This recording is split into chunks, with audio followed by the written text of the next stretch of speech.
మీ ఇంట్లో తోడుగేసుకున్న పాలు పాడైపోయి అనుకోండి, అస్సలు బాధపడొద్దు. మీ ఇంట్లోని బంగార వస్తువులు, నెక్లెస్లు, చైన్లు ఏమైనా ఉంటే దాంట్లో శుభ్రం చేస్తే కొత్త వాటిలో తల తల తల తల తల మెరుస్తాయి. మంచి చిట్కా కాదు. అలాగే మీ ఇంట్లో తీపి వస్తువులు, బెల్లం, పంచదార లేదా పిండి వస్తువులకి చీమలు పట్టాయి అనుకోండి, మీ చీమలు పడుతుంటే మీరు ఏమి ఇబ్బంది పడద్దు. 2 లవంగం మొగ్గలు అందులో వేసారనుకోండి, ఇంకా చీమలు దరికి రమ్మన్నా రావు. తెలుసు. చపాతీలు మెత్తగా రావాలంటే చపాతీ ముద్దలో పెరుగు పెరుగు కలిపితే సూపర్గా వస్తాయి తెలుసా.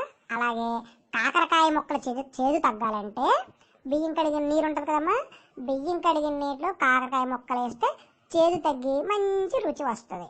అలాగే మన దోశలు రుబ్బేటప్పుడు, దోశ పిండి రుబ్బేటప్పుడు కొద్దిగా సగ్గుబియ్యం వేసి రుబ్బితే దోశలు విరగకుండా సూపర్గా వస్తాయి తెలుసా. సాంబారు రోజల్లా ఫ్రెష్గా ఉండాలంటే పప్పు ఉడకబెట్టినప్పుడు 2 లవంగం మొగ్గలు వేస్తే సరిపోతుంది.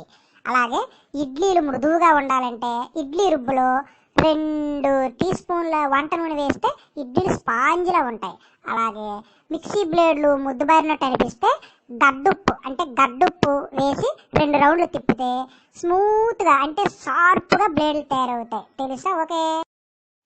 చికెన్ కానీ మటన్ కానీ ఉండేటప్పుడు బొప్పాయి పండు గుజ్జు అందులో వేస్తే మాంసం మృదువుగాను రుచిగాను ఉంటుంది.